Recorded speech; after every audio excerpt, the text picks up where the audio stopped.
বেগম খালেদা জিয়ার সব সময়ের ছায়াসঙ্গী গৃহকর্মী ফাতেমাও হয়ে পড়লেন অসহায়। এভার কেয়ার হাসপাতালে জীবনের শেষ দিন পর্যন্ত তার পাশে ছিলেন ফাতেমা।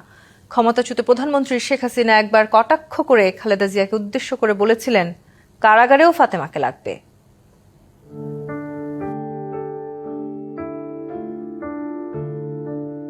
রাজনীতির ইতিহাসের বাঁকে আড়ালে থেকে যায় কিছু নীরব মুখ, ছায়ায় থেকেই যারা ইতিহাসের সাক্ষী হন। বেগম খালেদা জিয়ার জীবনে সেই ছায়াসঙ্গী ফাতেমা বেগম।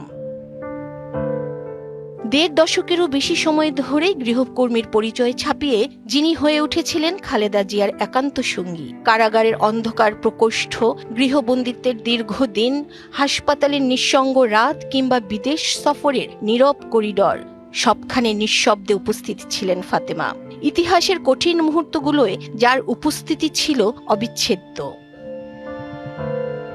ফাতেমার জন্ম ভোলা সদর উপজেলার কাচিয়া ইউনিয়নের শাহমাদার গ্রামে। ২০০৮ সালে হঠাৎ অসুস্থ হয়ে মারা যান তার স্বামী। মুহূর্তেই বদলে যায় জীবনের মানচিত্র। সন্তানদের গ্রামে রেখে কাজের খোঁজে ঢাকায় এসে ২০০৯ সালে কাজ পান খালেদা জিয়ার বাসভবনে। সেখান থেকেই শুরু হয় এক দীর্ঘ সহযাত্রা। হয়ে ওঠেন রাজনীতির কেন্দ্রবিন্দুতে থাকা এক নারীর দৈনন্দিন জীবনের নীরব সাক্ষী।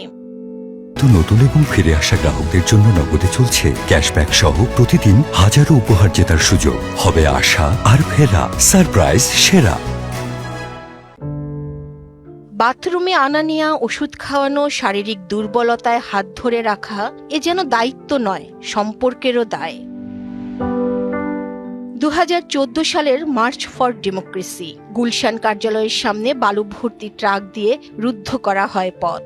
সেখানে দাঁড়িয়ে সাংবাদিকদের সামনে কথা বলছেন খালেদা জিয়া। পুলিশের চাপে শরীরের ভার সামলাতে পারছেন না তিনি। ঠিক তখন দৃশ্যপটে ফাতেমা নীরবে শক্ত করে ধরে রেখেছেন তার হাত। ক্যামেরার ফ্রেমে ধরা পড়ে সেই মুহূর্ত। রাজনীতির উত্তাপের মাঝেও মানবিকতার এক জীবন্ত ছবি। ২০১৮ সালের ৮ই ফেব্রুয়ারি আদালতের রায়ে খালেদা জিয়া কারাগারে যান। নাজিমউদ্দিন রোডের পুরনো জেলখানায় রাজনৈতিক কোনো পরিচয় ছাড়াই স্বেচ্ছায় কারাবন্দী হয়ে ওঠেন ফাতেমা। ২০২১ সালে করোনায় আক্রান্ত হন খালেদা জিয়া। ৫৩ দিন ছিলেন হাসপাতালে। তখন ফাতেমা সেবিকা হয়ে, সাহস হয়ে, ছায়া হয়েছিলেন তার পাশে। সর্বশেষ লন্ডনে উন্নত চিকিৎসার সময়েও খালেদার সঙ্গী ফাতেমা। তাকে নিয়ে নেই কোনো আলোচনা, তবুও ইতিহাসের পাতায় পাতায় তার মাতৃছায়া। সব সম্পর্ক ক্ষমতার নয়, তার কিছু দায়িত্ব আর মানবিকতার। রাজনীতির কোলাহলের ভিড়ে ফাতেমা একটি নীরব নাম, যে নীরবতাই তাকে আলাদা করে চিহ্নিত করে রাখবে জন্ম জন্মান্তরে।